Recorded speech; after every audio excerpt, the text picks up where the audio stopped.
आज इस वीडियो में हम बात करेंगे फर्स्ट डे ऑफ हज यानी कि हज का पहला दिन यानी कि 8 जिल हज।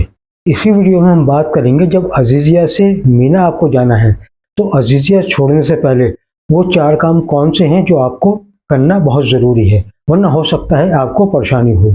इसी वीडियो में हम बात करेंगे कि अजीजिया से मीना जाने का तरीका क्या होता है और आपको किन चीज़ों का ध्यान रखना पड़ेगा। इसी वीडियो में बात करेंगे यानी कि 8 जिल हज फर्स्ट डे ऑफ हज में स्टेप बाय स्टेप आपको क्या काम अंजाम देने हैं, कौन कौन सी आपके ऊपर जिम्मेदारियां हैं। मैं तालिब सुबहानी हज ट्रेनर एक बार फिर आपका इस नई वीडियो में खैर मकदम करता हूं। अगर आप नए हैं मेरे चैनल पे तो मैं आपसे दरख्वास्त करता हूं चैनल को सब्सक्राइब कीजिए, लाइक कीजिए, शेयर कीजिए। और अगर वीडियो बीच में कहीं आपको लगे कि समझ में नहीं आ रही तो आप इसको रिपीट करके देखें। चलिए वीडियो शुरू करते हैं। सबसे पहले बात कर लेते हैं कि मीना छोड़ने से पहले आपको वो 4 काम कौन से हैं जो आपको करना बहुत ज़रूरी है। अगर आपने उसमें लापरवाही बरती तो हो सकता है आपका कोई चीज़ नुकसान हो जाए। नंबर 1, सबसे पहले जो आपने मीना के, अराफात के और मुजदलफा के लिए जो हैंड बैग पैक किया है उसको रीचेक कर लें, दोबारा से उसको चेक कर लें। कोई चीज़ रखने को रह गई हो तो उसमें रख लें। तो देखिए, हैंड बैग जो मीना, अराफात, मुजदलफा के लिए जो आपको बनाना है उसमें क्या क्या सामान रखना है ये मैं पिछली वीडियो में बता चुका हूँ आपको। तो आप चाहें तो ये वीडियो डिटेल में देख लें। इसमें एक एक चीज़ के बारे में मैंने बताया था। हर वो सामान था जो आपको ज़रूरत पड़ेगी और ये चीज़ें आपको कोई नहीं बताएगा। अपने सामान में जो आपको लॉक करना है वो आपने ताले ठीक से लगाए हैं या नहीं लगाए हैं। अपने तकिए के नीचे, बेडशीट के नीचे, पिलो के नीचे, बेड के नीचे जो भी आपके सामान हैं, पैसे रखे हो, घड़ी रखी हो, चार्जर रखा हो, आप एक बार रीचेक कर लें कमरा छोड़ने से पहले कि कोई सामान खुले में ना रखा हो। नंबर 2, अपना सामान अपने कमरे में ही रख के जाएं, किसी दूसरे के कमरे में ना रख के जाएं। और निकलने से पहले वॉशरूम के टंकियाँ, टेप्स, एग्जॉस्ट फैन, लाइट, कमरे के एसी, फैन, लाइट सबको ऑफ करना है आपको। नंबर 3, अगर आपने खजूर मक्का से या मदीना से पहले से ख़रीद ली है तो आप उन बॉक्स को खुले में रखें, यानी कि जहाँ बेड के बीच में जो जगह होती है आपके कमरे में वहाँ उसको खोल के रख दें, डिब्बे को खोल दें और पॉलीथीन खोल दें ताकि उसमें हवा लगती रहे। नंबर 4, अपने कमरे की चाबी रिसेप्शन पे रख के जाएँ। ऐसा ना हो कि आप चाबी ले जाएँ और खुदा न खास्ते आपके किसी दूसरे साथी को जो आपके कमरे में है तो ज़रूरत पड़े मीना से या अराफात से आने की, कोई इमरजेंसी हो जाए तो फिर ताला तोड़ना पड़े तो उसमें आपको फ़ाइन देना पड़ेगा। इसलिए सब चाबियां जो कमरे की है वो रिसेप्शन पे रख के जाएं। चोरी नहीं होती है क्योंकि जब आप यहाँ से निकल जाएंगे जो बिल्डिंग का हारिस होता है, जो स्टाफ होता है, वो पूरी बिल्डिंग को लॉक कर देते हैं और पूरी बिल्डिंग की लाइट काट देते हैं। और हज पे जाने से 3-4 दिन पहले जो भी नोटिस आपके बिल्डिंग में लगे उनको आपको पढ़ना है क्योंकि उसमें बहुत ज़रूरी मालूमात होती हैं। अब देखिए, आप तैयार हैं मीना निकलने के लिए तो बहुत सी चीज़ें ऐसी हैं जो आपको क्लियर कर दी गई होंगी। जैसे कि आपको अभी यह मालूम हो गया होगा कि आपको बस से हज करना है या मेट्रो से हज करना है। जो मेट्रो से हज करेंगे उनको टिकट रिस्ट बैंड के शक्ल में मिल गए होंगे। वो टिकट लगाने से पहले जब आप अपने रिस्ट पर लगाएं तो एक बार उसका साइज़ देख लें, क्योंकि एक बार लॉक लग गया तो फिर वो खुलेगा नहीं, फिर आपको उसको काटना पड़ेगा और इन टिकट्स की ज़रूरत मीना, अराफात, मुजदलफा सब जगह पड़ेगी। तो और अगर मेट्रो का टिकट खो गया तो फिर आपको दोबारा कोई नहीं दे सकता।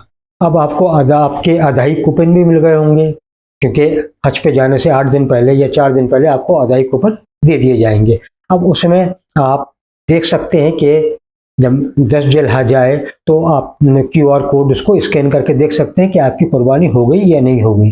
आपको मोहल्ले के लोग हज से 3-4 दिन पहले मीना में जो कैंप है, आपका जो टेंट है, उसके पासेस भी देके जाएंगे।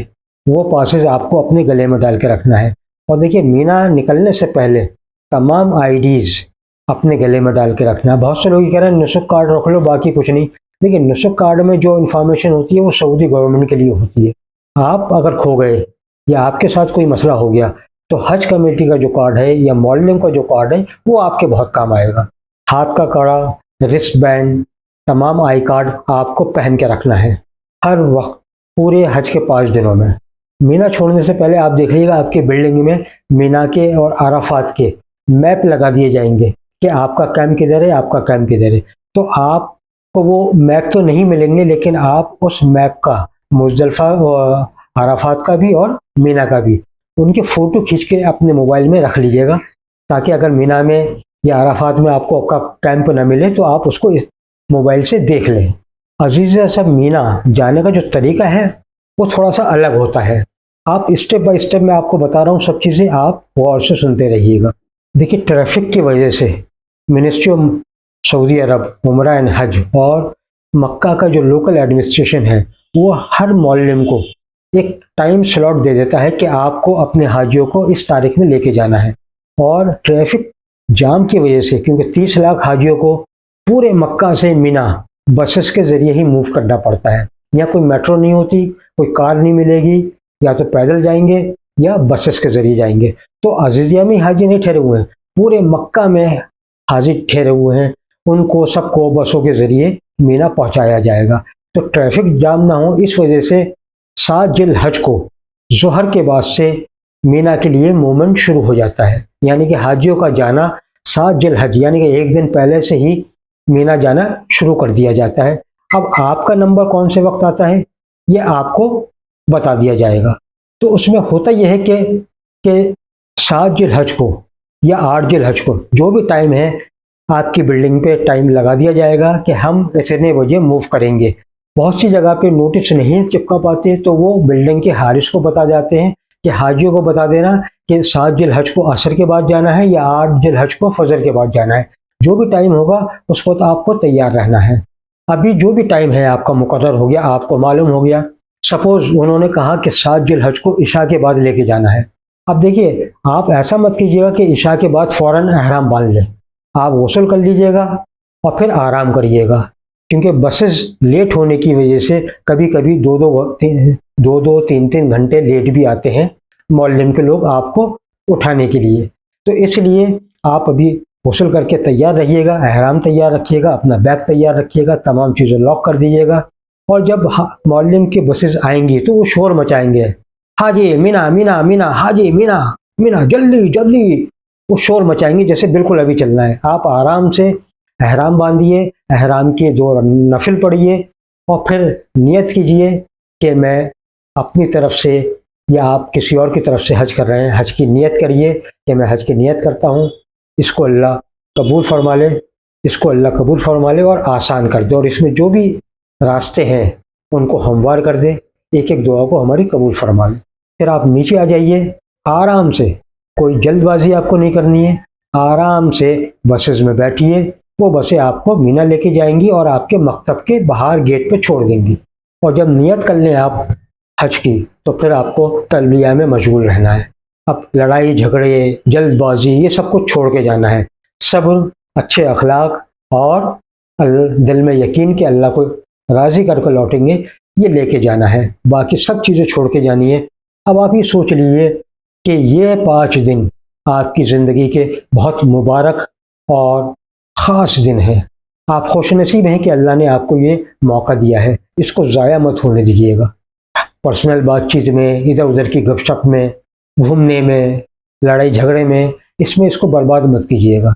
आप ही सोचिए कि ये जो हम करने जा रहे हैं ये हम अल्लाह के प्यारे रसूल मोहम्मद मुस्तफ़ा सल्लल्लाहु अलैहि वसल्लम ने हमको करके बताया है। तो आपको फ़ख्र होना चाहिए अपनी खुश नसीबी पे कि आप वो काम करने जा रहे हैं जो अल्लाह के रसूल ने करके बताया है। ये 5 दिन तिलावत, तस्बीह, दुआएं और नमाजों में गुजारना है, अल्लाह के ज़िक्र में गुजारना है। ये 5 दिन पता नहीं दोबारा आपको नसीब हो या ना हो, इसलिए इन 5 दिन को मैं फिर आपसे तहे दिल से दरख्वास्त कर रहा हूँ, इन 5 दिन को ज़ाया मत होने दीजिए।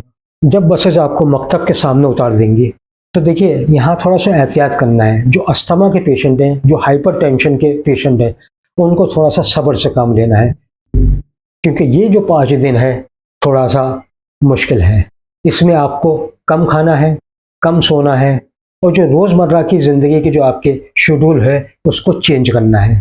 तो अस्थमा के और जो हाइपर टेंशन के पेशेंट होते हैं वो थोड़ा सा यहाँ उनको घबराहट महसूस होगी। एकदम इतना रश देखकर हर तरफ पब्लिक और फिर जब आप अपने कैंप में जाएंगे, टेंट में जाएंगे, तो आप देखेंगे वहाँ 150-200 हाजी जो है एक कैंप में ठहरे हुए हैं। आपको घबराहट सी होगी।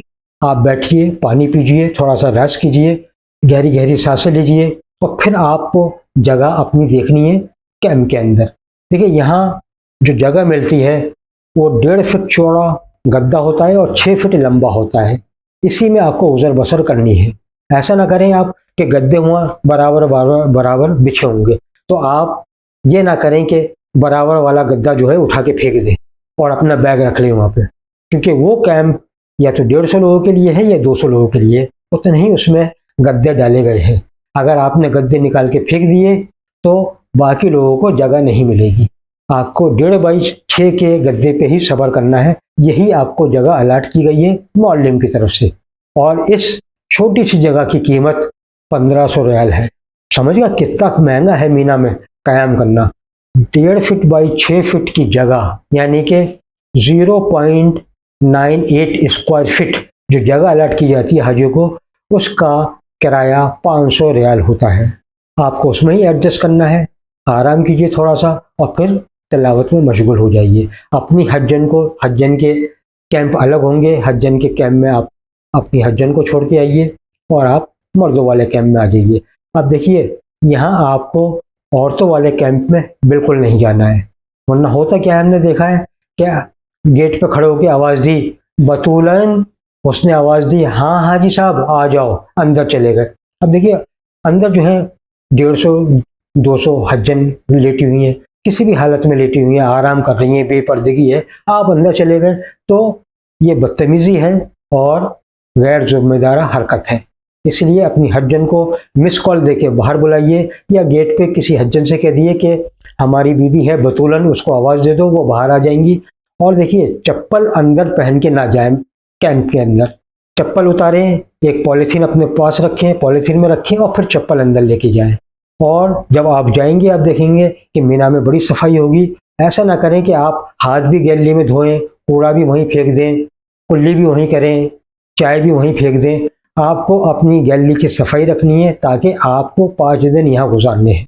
अपने कैंप से वॉशरूम का रास्ता देख लें, जो मैंने मार्कर बताया था, मार्कर से निशान लगा लें कि आपका वॉशरूम किधर है अपने कैंप से। या छोटी छोटी कतरनें हज्जन बांध लेती हैं अपने कैंप से, और वॉशरूम का रास्ता और अपने कैंप से बाहर निकलने का रास्ता। जब आप आराम कर लें, रेस्ट कर लें, तो बाहर आइए अपने कैंप से और फिर वहाँ सड़कों पे आके देखिए कि आपके मकतब नंबर के बाहर पोल नंबर कौन सा है, उसका फ़ोटो खींच लिए। अब आप देख लीजिएगा वहाँ पर कि आपके कैंप के आसपास कौन सी डिस्पेंसरी है, हज मिशन का ऑफिस किधर है, डिस्पेंसरी किधर है, और फास्ट फूड यानी खाने पीने की दुकान किधर है, और लोकेशन सड़कों की देख लीजिएगा। और ये सब कैमरे में कैद करना है आपको। अब देखिए अगर आप 7 जिलहज को पहुँच गए, सपोज आप 7 जिलहज को पहुँच गए मगरिब के बाद, तो आपको मीना में इशा पढ़नी है।